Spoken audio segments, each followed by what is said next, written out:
Welcome to the fourth edition of the Playbook Podcast. I'm your host, Myer and my co-host for today is Cash and our special guest, Jordy Kaba. Make sure you follow the Rocket Productions YouTube channel and follow us on Spotify to keep up with all of our podcasts.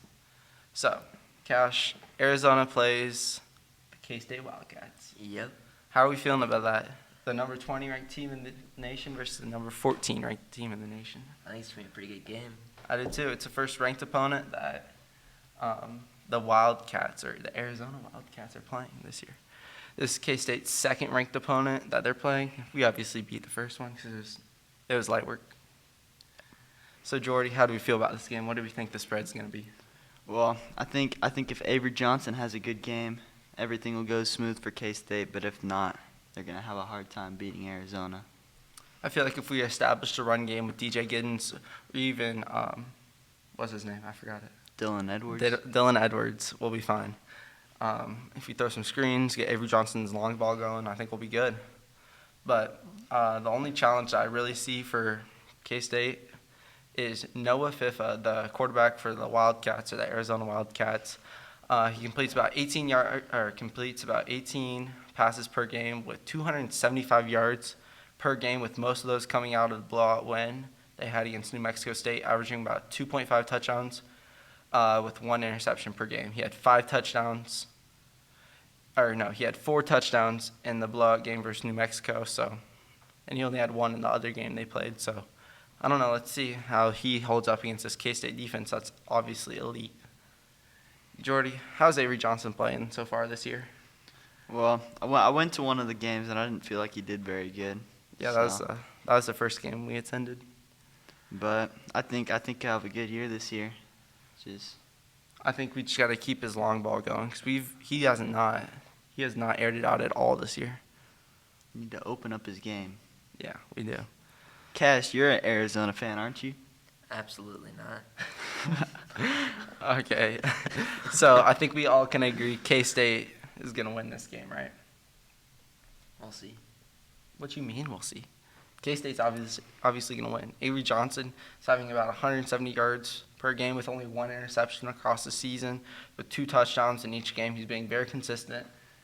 His run game is improving each game. I mean, I don't feel like there's a debate here. I feel like we take Arizona down. No? Yeah. We'll see.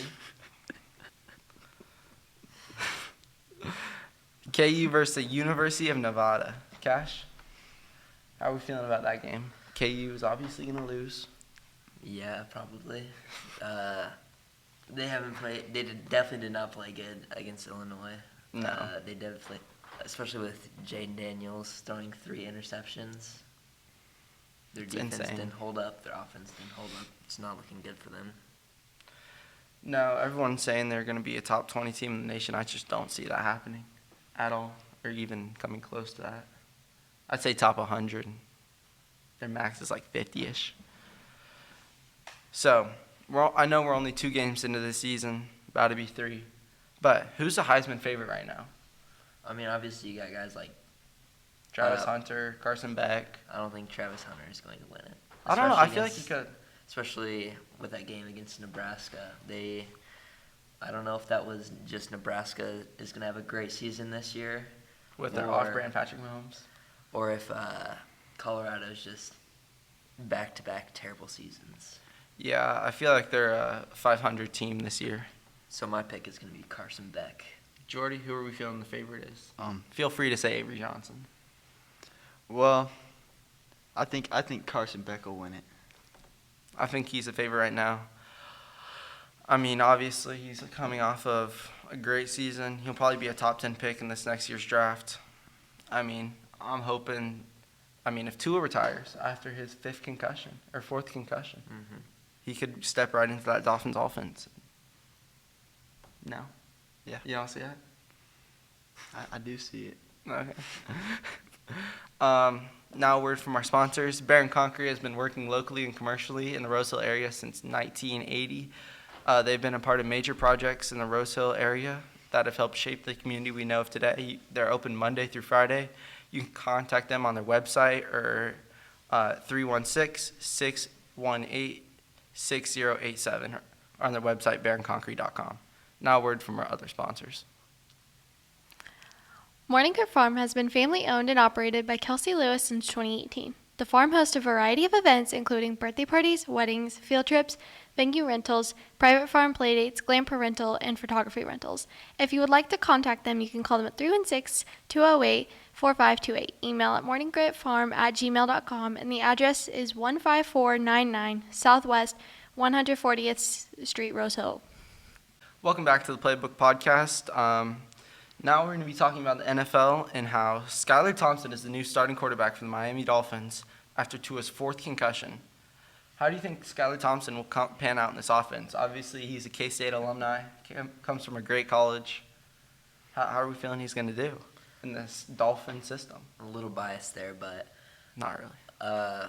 Tua, it's not looking good for him in the future. If he gets hurt anymore, he should probably hang up the cleats. Mm-hmm.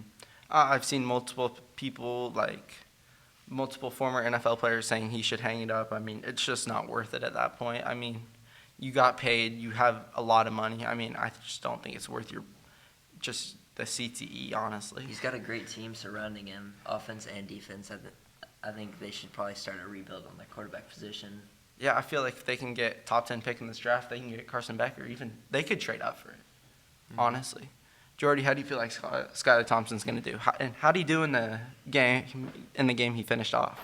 Well, he had 8 completions on 14 attempts, and I don't think he's going to do very good though. I think he's 2 years and he's out of the NFL. Oh, really? Even as a K-State fan? Even as a K-State fan. I'm disappointed in you. He only had 80 yards on those 8 completions, so 10 yards, about 10 yards per completion. With that Dolphins offense, though, I feel like you just throw a screen every time to Tyreek Hill, and he could turn it up for 100 yards every time. He's just not quality enough to play in the NFL. I feel like he is, to some extent. Obviously, on the other side of the ball, you had James Cook going crazy for 78 yards on 11 attempts, 7 yards per carry with 2 touchdowns, and a long of 49, getting a total of 31 fantasy points. So, safe to say, if you had him on your team, you're probably going to win this week. I did. I also had him in multiple leagues. I lost. Jordy went up against him, probably. Obviously, James Cook in this Bills team is looking very well. I mean, Khalil Shakir, I think he's a clear wide receiver 1 right now. Keon Coleman's not showing out as I thought he would. I mean, same with Marvin Harrison Jr. I mean, both those rookies have not produced. Marvin Harrison had 1 catch on 3 attempts for 4 yards, I think. So how do you think he's going to bounce back this week, Cash? As Kyler Murray said, it's not his fault, apparently. No, he said it's not my job to give him the ball. Who are they playing this week? They're playing the Rams this week. I'm thinking it's going to be about the same. Maybe he does a little bit better, maybe a couple more yards, couple more completions, but I think it's about the same. Really, I think he has a breakout. I think he has a breakout game, a legacy game, if you will. I think he goes 200, or no, I won't go 200. I'll go 150 yards and a touchdown on 9 completions. Jordy, how do you think Marvin Harrison's going to do? One of the most hyped wide receiver prospects almost ever. Well, I don't think he'll have a good career in the NFL. Really, especially not his rookie year. I don't think he's gonna do good his rookie year. And you think he has time to develop? No, I put him on my fantasy football bench because he sold me my game. Obviously, the Cardinals aren't looking to win a Super Bowl anytime in the future if Marvin Harrison doesn't get him sorted out. But the Chiefs, do you think the three-peat is possible? I think so. I mean, they just beat probably the best team in the league at the Ravens. So Really, you think the Ravens is the best team in the league right now? 49ers. Except for the Chiefs. Yeah. Except for there's a few teams up there like the Texans, 49ers. I just don't think they could stop the Chiefs. Chiefs defense looks great as it did last year. I mean, we added 4 new receivers. So I think that would be great for Patrick Mahomes, but I don't know. I don't know if we can get the three-peat done. Xavier Worthy can keep producing touchdowns and all those receiving yards and even carry yards. Rasheed Rice even. Rasheed Rice has looked great. Hollywood Brown obviously out with an injury. The Chiefs put him on IR. How do you think the season pans out without him, Jordy? You think Chiefs do better without him or better with him? Well, I don't think Hollywood Brown's the option for the Chiefs and a stud wide receiver. I think either Rasheed Rice or Xavier Worthy need to have a breakout season for us to go for the three-peat.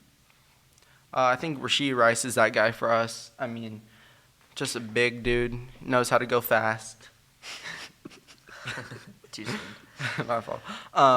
So, obviously talking about the Chiefs, you got to put Patrick Mahomes in that MVP voting. Who do you think's winning the MVP right now? I really think it's between Patrick Mahomes and Lamar. I think they both look good in their debut. I mean, obviously, the Chiefs went up against a pretty good Ravens defense. Honestly, one of the more underrated defenses in the league. Honestly, I'm going to go with somebody you didn't even say, C.J. Stroud. I feel like he has great teams around him, or not a great. He has a great team around him with Stephon Diggs, Nico Collins, Tank Dell, John Machete, 4 great receivers that he can throw the ball to every time.